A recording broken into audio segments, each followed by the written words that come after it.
Alors,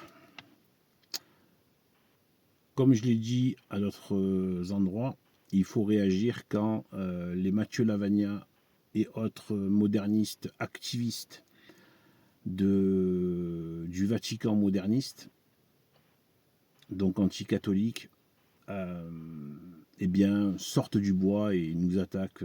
Voilà. Là, récemment, il a fait donc une vidéo en réponse à Adrien Abozit. Voilà.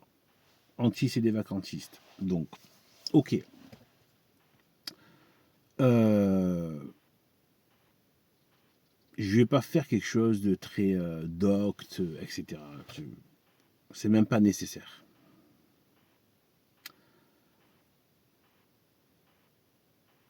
En gros, ce qui ressort de ce qui se passe dans la tête de cet activiste Mathieu Lavagna contre nous, les vacantistes, en tant qu'agent de Vatican II,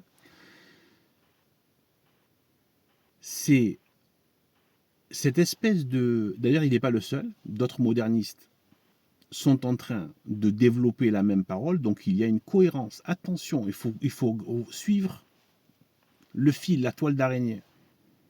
Il y a quelque chose. Et au centre, il y a le diable, le démon et ceux qui travaillent pour lui. Et donc, en fait, lui comme d'autres, modernistes, activistes, propagandistes qui nous attaquent sur Internet, c'est normal, voilà. Forcément c'est public, eh bien,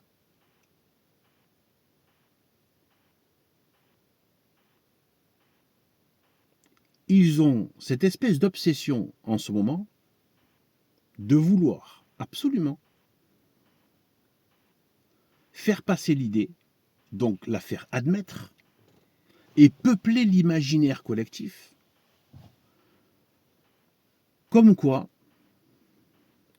un pape peut enseigner des erreurs dans son activité de pape.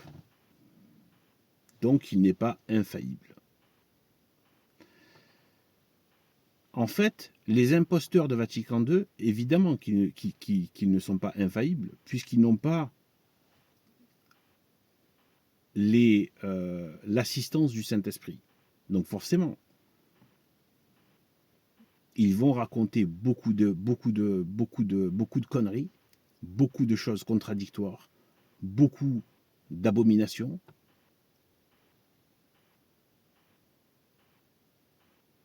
Et donc, ils deviennent indéfendables.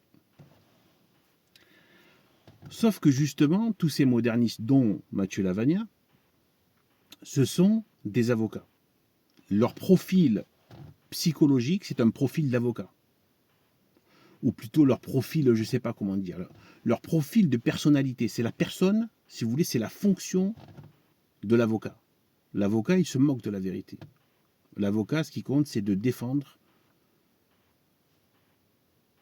un client. Et faire en sorte qu'il s'en sorte avec le moins de dégâts possible. Même s'il sait qu'il y a des choses qui vont dans le sens adverse de la partie adverse, il va les taire parce que lui, son but, ce n'est pas la vérité. Son but, c'est tout ce qui peut arranger son client. Sauf que quand on a comme client le diable, on devient l'avocat du diable. Puisque défendre le mensonge et l'erreur, le père du mensonge, c'est le diable.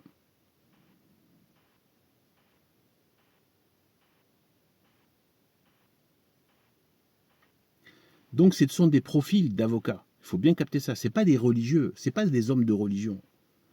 Ce sont des avocats. Vous savez, ils vont...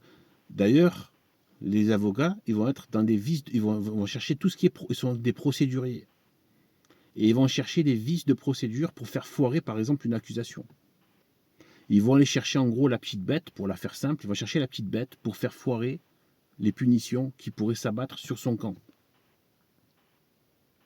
Eh bien, c'est cet esprit minable de l'avocat qui a donné, d'ailleurs, vraiment un des métiers qui ont beaucoup occupé les menteurs professionnels comme les politiciens, les sophistes, etc.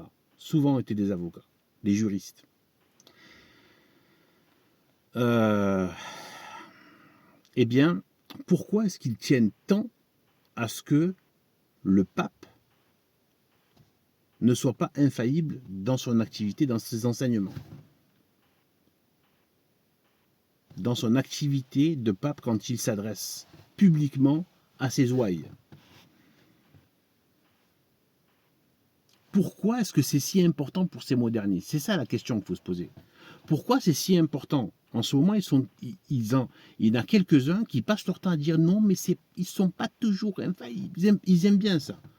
Nous, les CD-vacantistes, on sait que la prière de Jésus-Christ est efficace.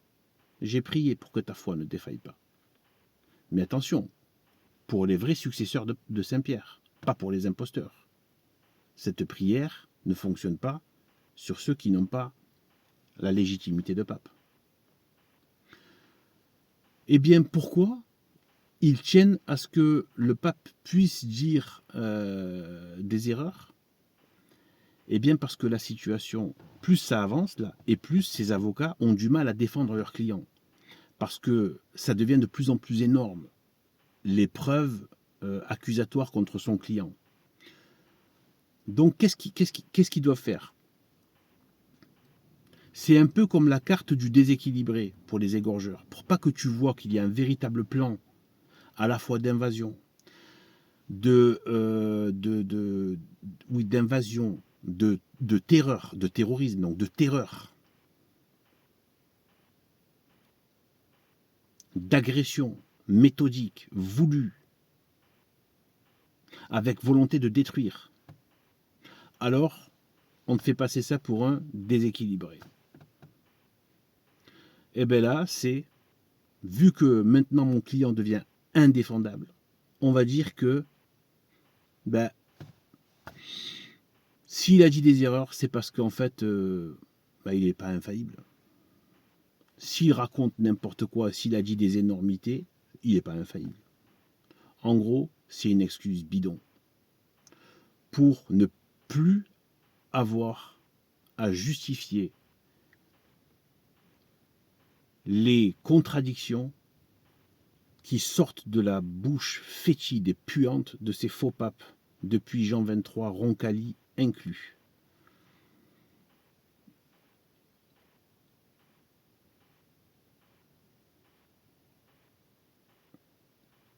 Voilà, tout simplement. C'est parce qu'ils n'arrivent plus à les défendre, donc ils sont faillibles.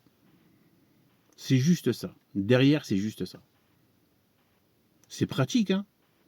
Vu qu'ils ne sont pas infaillibles, vu qu'ils peuvent dire des erreurs dans leur enseignement, dans leur activité de pape ordinaire, et dans leurs enseignements, ils peuvent raconter des conneries, ils peuvent dire des horreurs, ils ne sont pas infaillibles, enfin. Circuler, il n'y a rien à voir.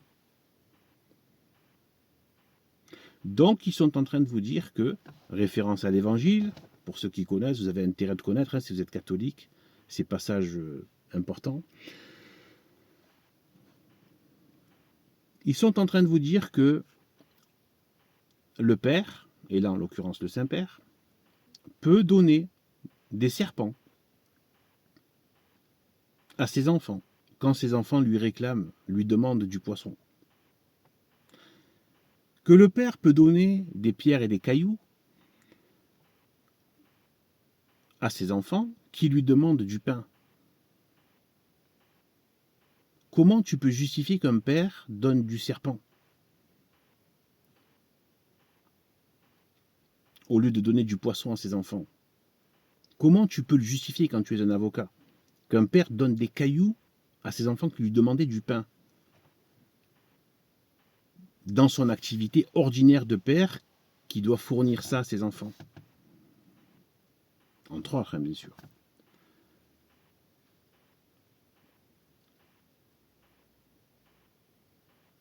Eh bien, le père est un déséquilibré, ou il n'est pas infaillible. Bon, ses enfants sont en train de crever. de perdre la santé.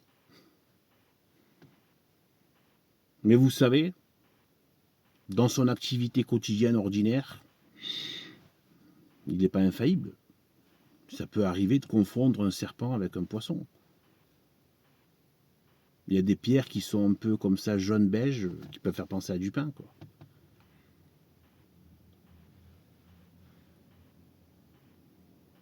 Vous comprenez? C'est juste parce qu'ils n'arrivent plus à défendre leurs clients. Donc il vaut mieux dire qu'il est déséquilibré, qu'il est faillible. Ça permet de dire, voilà, il raconte beaucoup de conneries, il contredit complètement l'Église de toujours, mais il n'est pas infaillible. Circuler, il n'y a rien à voir. Voilà la perfidie qu'il y a derrière. Tout le reste, c'est que du charabia, des pétarades modernistes, du gaz. Allez, sur ce, que Dieu nous bénisse, à plus.